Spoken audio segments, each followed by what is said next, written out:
Bienvenidos a una nueva edición de Mesa de Economía, en la que vamos a abordar un asunto de máxima actualidad mediática, política y académica, como es el asunto de la desigualdad.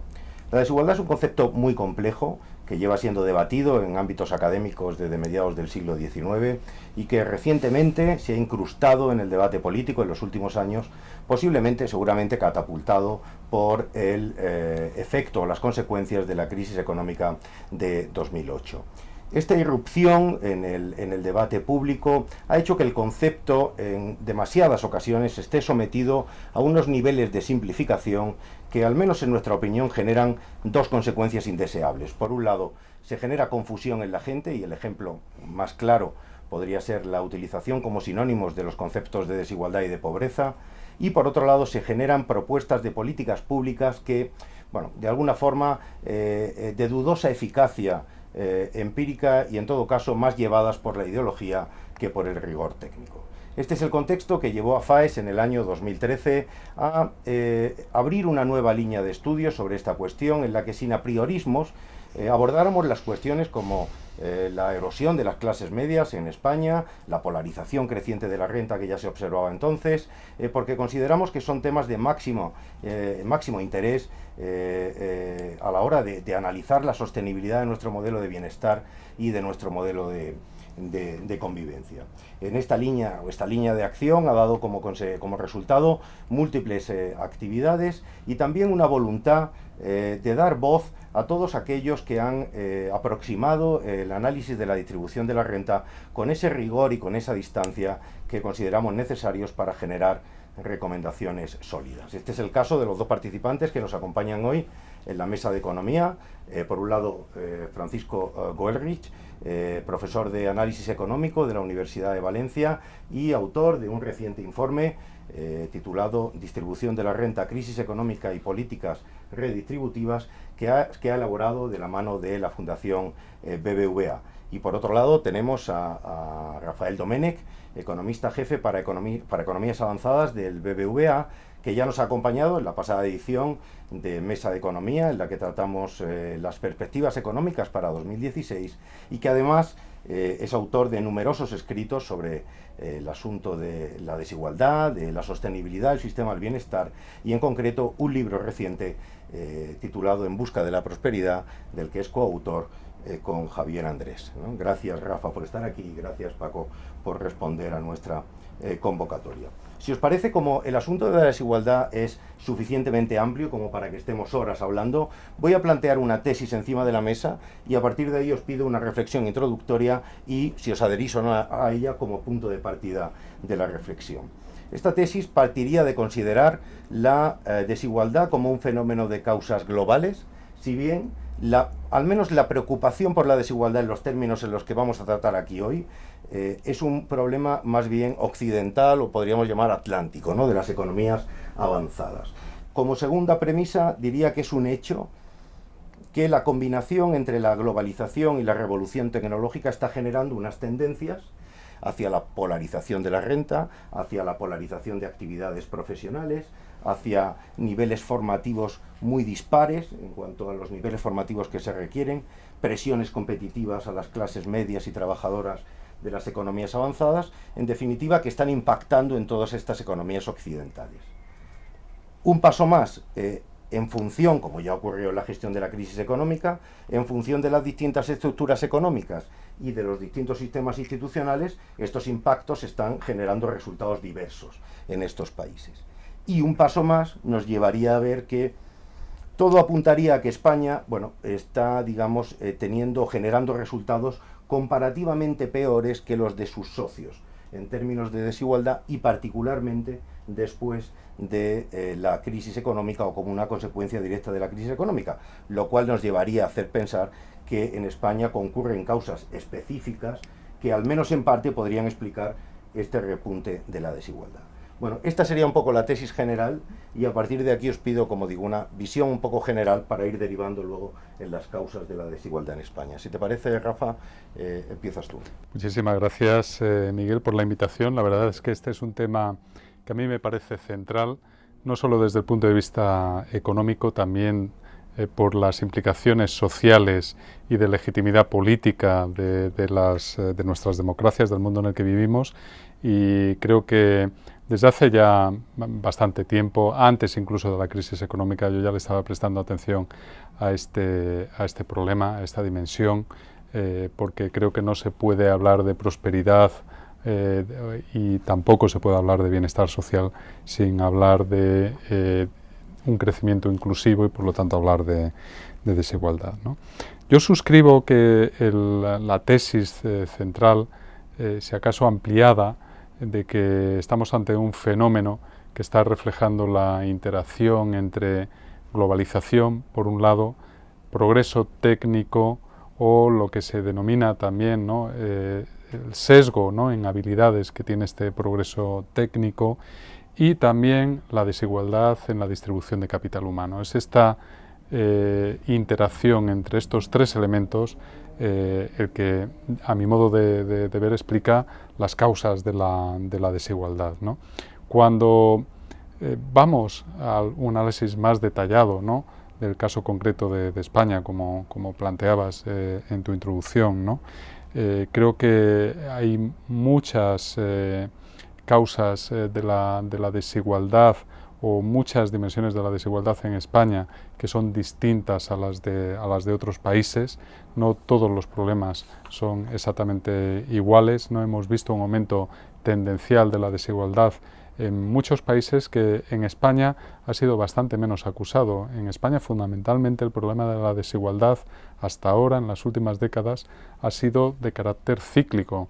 Hemos visto cómo la desigualdad aumentaba cuando nos encontrábamos ante una recesión económica, porque el desempleo explica, según nuestras estimaciones, hasta un 80% del aumento de la desigualdad, y la desigualdad disminuía cuando se generaba empleo, cuando la tasa de desempleo se reducía, ¿no? Creo también que España es atípico, porque si en la medida de que la desigualdad viene fundamentalmente explicada por el desempleo, lo que ocurre en el mercado de trabajo, en el que España es una anomalía internacional por tener una tasa de desempleo estructural que triplica la de las economías de nuestro entorno, pues hace que efectivamente también la desigualdad sea estructuralmente más elevada aquí que en otros países, ¿no? Hemos puesto mucho énfasis hasta ahora en la desigualdad y en la redistribución, en las políticas redistributivas ex post, sin preocuparnos en las últimas décadas de lo que para mí es mucho más importante, que es la igualdad de oportunidades, la distribución ex ante, ¿no?, la desigualdad ex ante, ¿no?, las causas últimas de la desigualdad, entre las cuales yo destacaría fundamentalmente la distribución de capital humano, los problemas, las deficiencias que tiene nuestro sistema educativo, ¿no?, porque a la hora de la verdad lo que nos encontramos es que España es uno de los países dentro de las economías avanzadas con mayor nivel de fracaso escolar, el más elevado de la Unión Europea, y al mismo tiempo tenemos una parte de la población que tiene un nivel de estudios superiores y por lo tanto bastante avanzado, que hace que tengamos una distribución muy dual, ¿no?, a nivel educativo, con un grupo de población formada, otro grupo de formación mucho menos educada, que cuando este grupo llega al mercado de trabajo, pues es el que sobre el que recae, por un lado, las situaciones de desempleo con una mayor probabilidad, y también de temporalidad, ¿no?, porque no debemos olvidar que también la temporalidad tiene un papel importante, ¿no?, a la hora de explicar este problema de la desigualdad. Por lo tanto, yo creo que tenemos que cambiar el foco de atención de lo que son las políticas de redistribución ex post a la redistribución ex ante, asegurar la igualdad de oportunidades, y afortunadamente las buenas noticias para el caso de la economía española es que no hay una disyuntiva entre desigualdad y crecimiento, es decir, que el mismo tipo de políticas que tienen que resolver muchas de las debilidades estructurales de nuestra sociedad, de nuestra economía, son las que simultáneamente van a proporcionar un mayor nivel de vida, un mayor nivel de empleo y al mismo tiempo una reducción de la desigualdad. Por lo tanto, a diferencia del debate que hemos visto durante décadas, fundamentalmente después de la publicación del libro de Okun en los años 70, que establecía esta disyuntiva entre que las sociedades debían elegir entre crecimiento o desigualdad, esto no ocurre en el caso de la sociedad española. Estamos tan lejos de esa frontera que marca esa disyuntiva, esa necesidad de elegir entre uno y otro, que podemos hacer mucho para acercarnos. Estamos aproximadamente a un 33%, ¿no? 34% de brecha, de gap en términos de renta per cápita y a una distancia similar en términos de desigualdad. Por lo tanto, todo lo que podamos hacer para reducir la desigualdad son fundamentalmente las mismas políticas que nos van a ayudar para resolver el problema del mercado de trabajo y también del nivel de renta, del crecimiento que necesita esta sociedad. Pues muy bien. Paco, si quieres, cuéntanos tu visión un poco. En primer lugar, muchas gracias por invitarme a estar aquí debatiendo con Rafa, al que conozco desde hace mucho tiempo. Yo creo que, como no podía ser de otra forma, suscribo en gran parte las tesis de Rafa. Y creo que quizá hay que ir ordenando algunas cosas. Efectivamente, lo que tú has comentado de las políticas emergentes, la presión de la globalización, todo esto es cierto.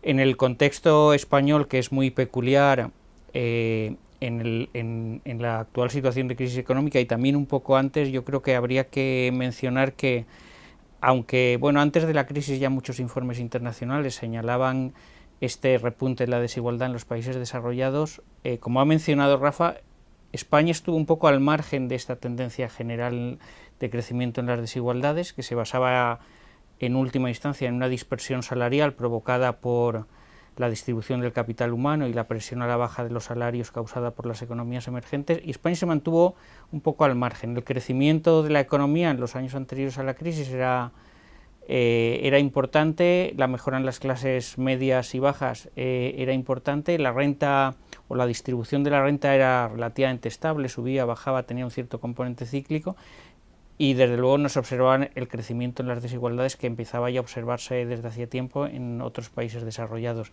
Este esquema es un poco el que salta cuando llega la crisis económica. Entonces, la primera pregunta es: ¿cuál es el origen? ¿Por qué este cambio tan brusco? Porque unos años después de la crisis económica, los mismos informes internacionales alertan de que España es uno de los países donde más ha crecido la desigualdad.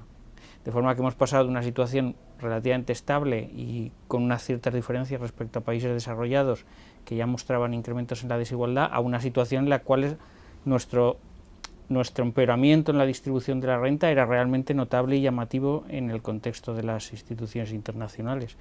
Y el origen último, como ya ha ido mencionando Rafa, es efectivamente el anómalo comportamiento del mercado de trabajo. Hay que tener en cuenta que lo que llamamos renta de los hogares no se genera como tal en los hogares, y por tanto hay que poner esto en un contexto, digamos, no temporal en el sentido del tiempo, pero sí cuál es el origen de las rentas. El origen de las rentas son los individuos que acuden a los mercados y obtienen rentas a nivel individual, y los mercados son el mercado de trabajo y el mercado de capital. En el agregado, el mercado de trabajo domina, porque el 75 o el 80% de las rentas de los hogares son fundamentalmente del mercado de trabajo. Luego, lo que pasa en el mercado de trabajo va a ser fundamental para la distribución de la renta de los hogares. Habrá más factores. Luego, las rentas individuales se comparten en hogares, y por tanto hay que estudiar el proceso de demografía del hogar, la formación de hogares. Esto tiene cierta influencia, pero no parece que haya jugado un papel importante, y en todo caso un papel más bien de contención de las desigualdades. Luego hay que buscar, digamos, el origen inicial, efectivamente, en el mercado de trabajo. Y en el mercado de trabajo hay varios factores: las dispersiones salariales, que aunque ha crecido en los últimos años, tampoco ha sido el factor determinante, y por tanto en las variaciones o en horas trabajadas o en cantidad de trabajo. Las estimaciones que tenemos es que, efectivamente la variación en horas trabajadas tampoco ha sido determinante. El mercado de trabajo, que es un mercado atípico en comparación con otros países de un nivel de desarrollo similar, es un mercado que ajusta en cantidades, y en cantidades, no en cantidades en términos de horas trabajadas y jornada laboral, sino en términos de expulsión de personas al desempleo. y este es el origen fundamental, el crecimiento del desempleo que llegó bueno, a estar por encima del 25%, todavía tenemos tasas por encima del 20-22%, la caída de rentas asociada y luego la profundidad de la crisis, la extensión del desempleo a capas muy generalizadas de la sociedad. Y este es el origen fundamental del crecimiento de la desigualdad que luego se observa en la renta de los hogares. Yo creo que esto es bastante claro. Las simulaciones que nosotros también tenemos dicen que alrededor del 75-80% del crecimiento de la desigualdad se debe básicamente a la variación en intensidad de trabajo de los hogares. Y esto es bastante... yo creo que bastante claro, y hay que poner el foco ahí porque, como ha dicho Rafa al final de la intervención, el foco o la solución vendrá en parte por acudir un poco al mercado de trabajo en términos de crecimiento y generación de empleo.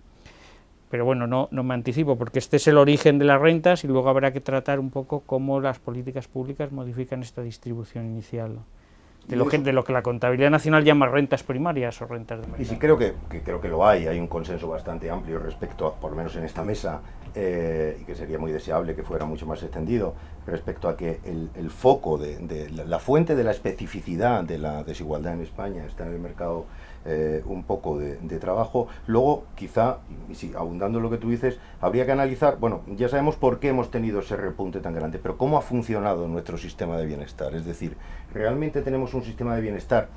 A ver, independientemente del diseño que tenga el sistema de bienestar, lo estamos alimentando con un sistema educativo que tú has definido como muy dual, un sistema de un mercado de trabajo que sabemos que es marcadamente dual, y luego un sistema fiscal, que tampoco pues, nos daría también para muchas mesas, que digamos que no optimiza la capacidad recaudatoria de nuestra economía, digámoslo así.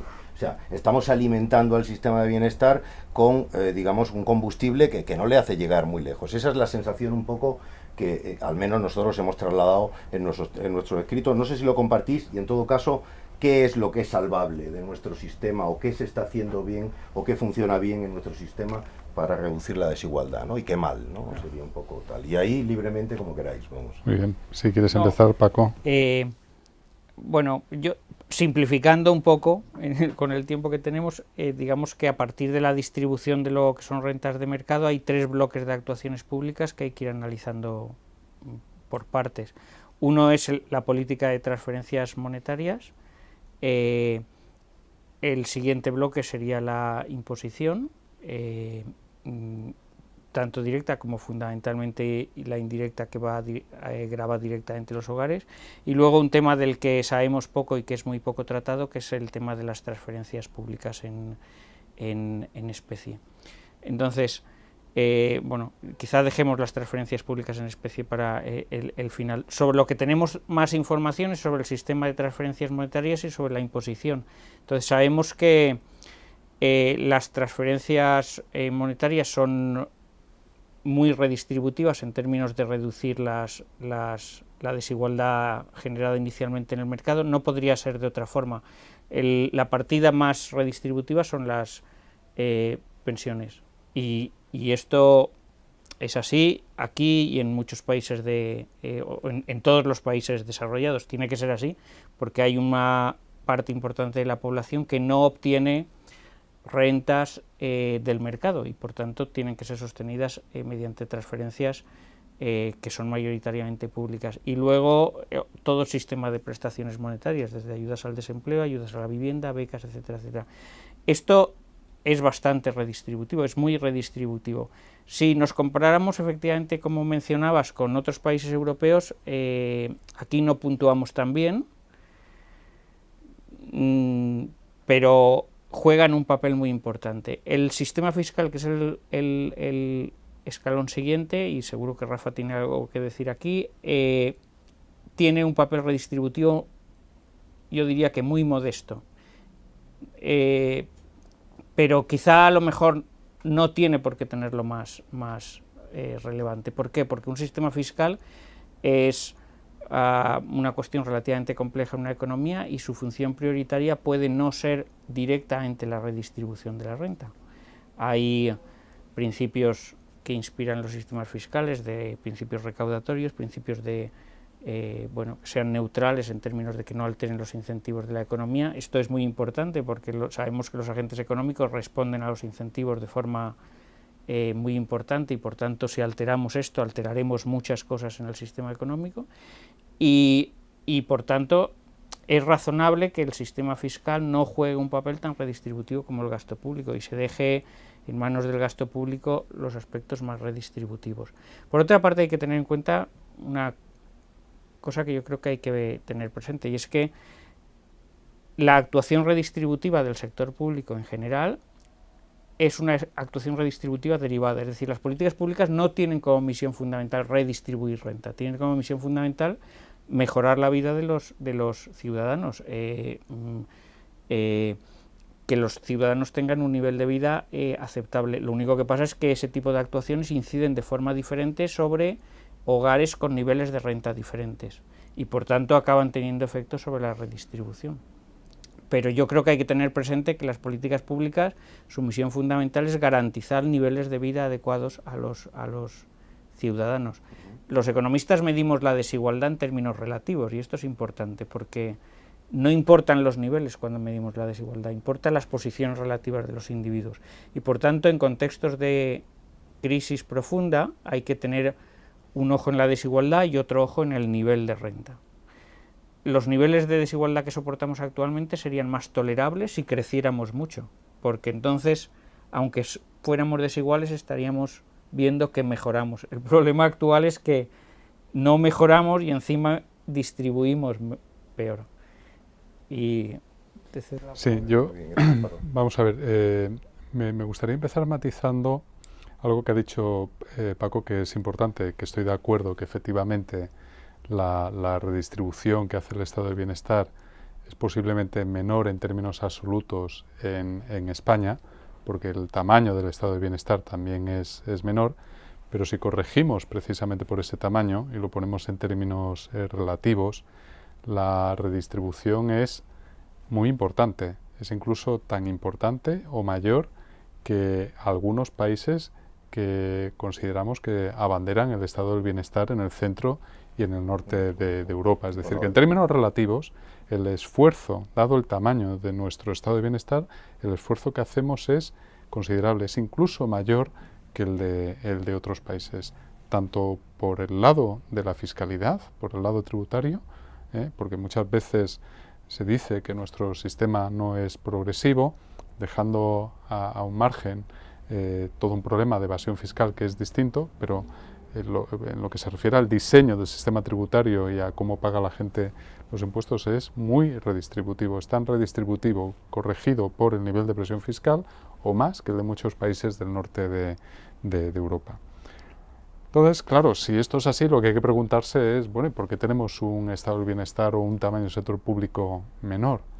¿Vale? Esto no es por casualidad, esto es el resultado de un contrato social, de un consenso que las sociedades van generando al cabo de décadas, no llegan por casualidad a ese tamaño de bienestar, en el que fundamentalmente depende de la eficiencia con la que actúa el propio estado de bienestar, con la que actúa el sector público, las administraciones públicas.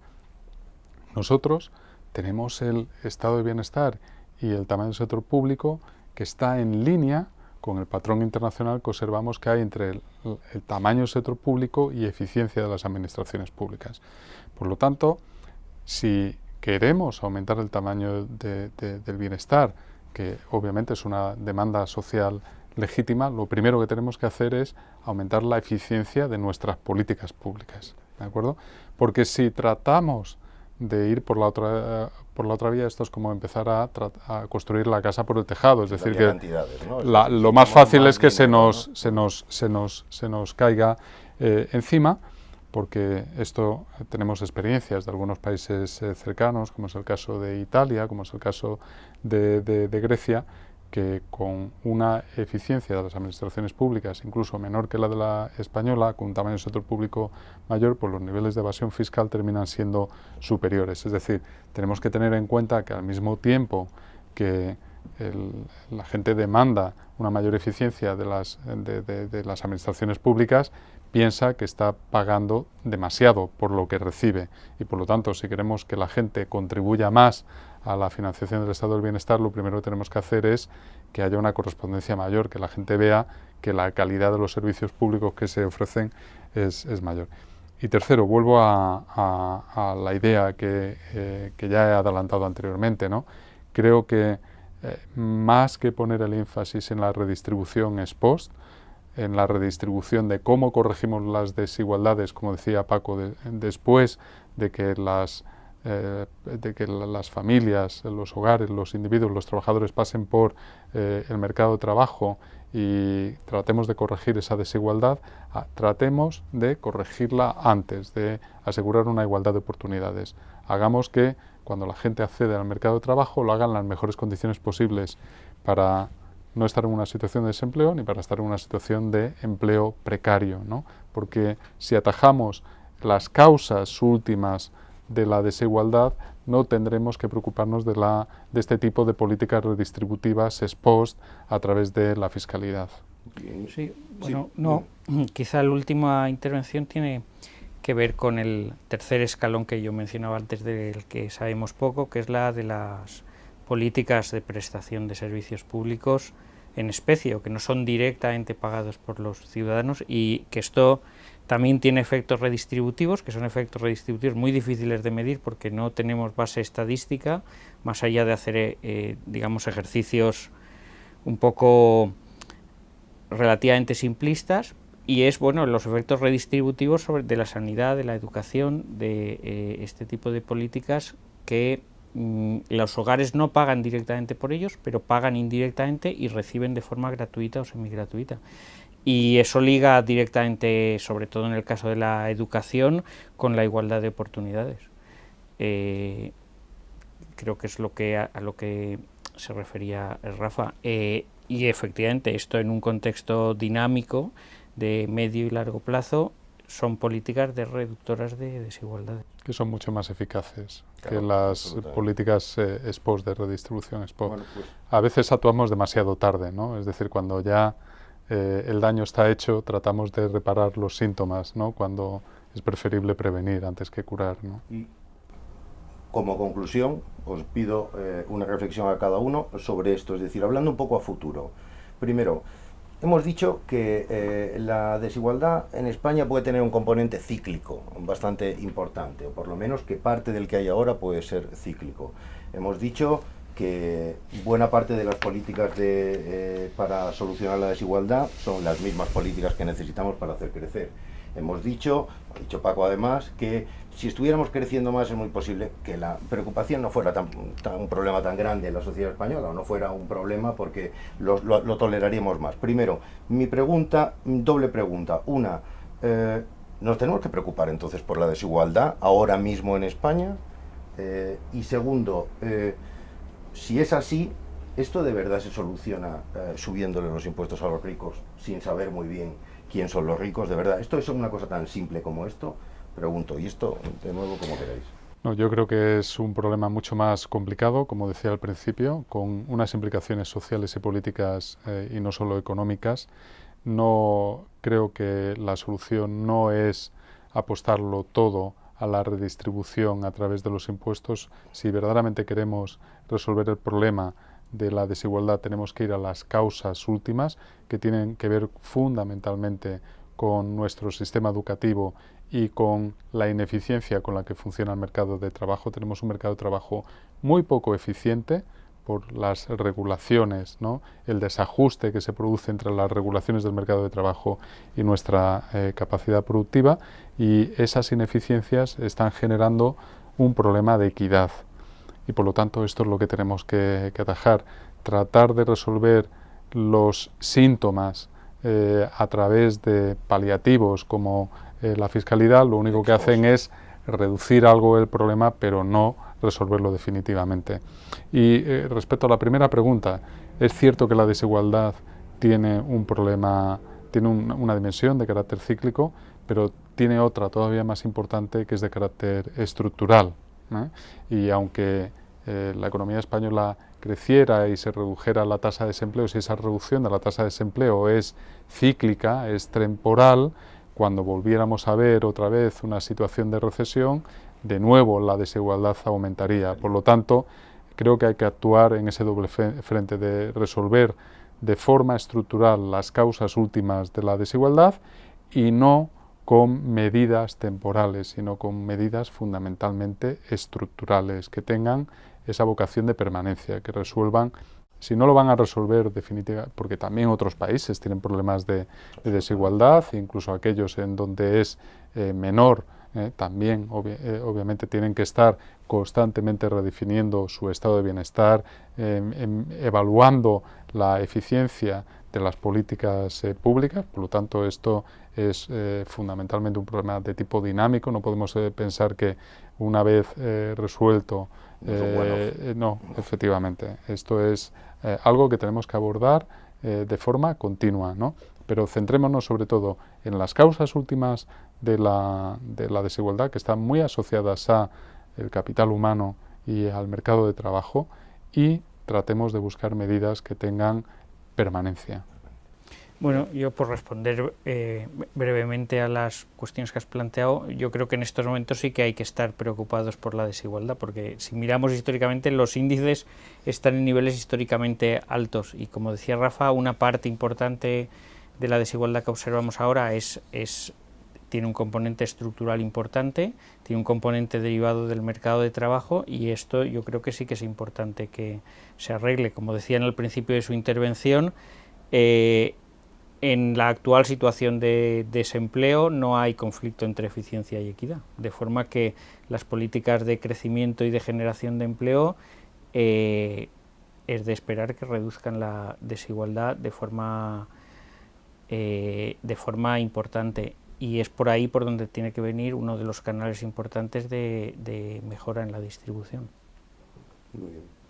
Pues bueno, agradeciendo a Rafael Domenech y a Paco Wehrich su participación en la mesa de economía, y deseando haber arrojado algo de luz sobre un asunto que, como hemos dicho, es muy complejo y del que seguiremos abordando en el ámbito de la Fundación, pues os emplazamos para la próxima edición de Mesa de Economía. Muchas gracias. Muchas gracias.